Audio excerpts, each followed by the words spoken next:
Okay, I'm going to show people how to do something everyone says is impossible, but I've been doing it for half a century. You see this piece of wood, how it's got a nice smooth curve cut on it? I cut it with a table saw.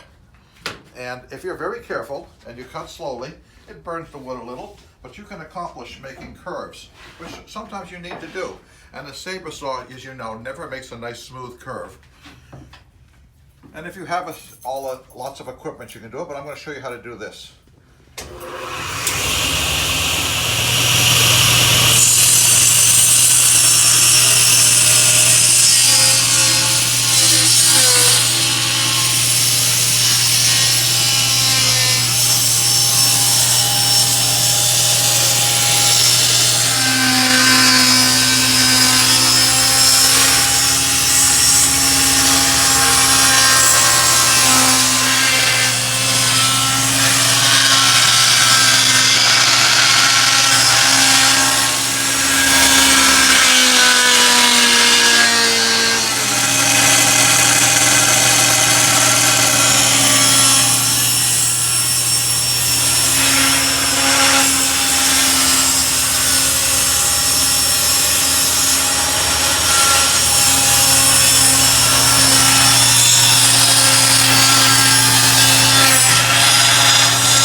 And I always lower the blade down for safety.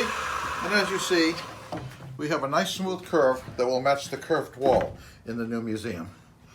Done with a table saw.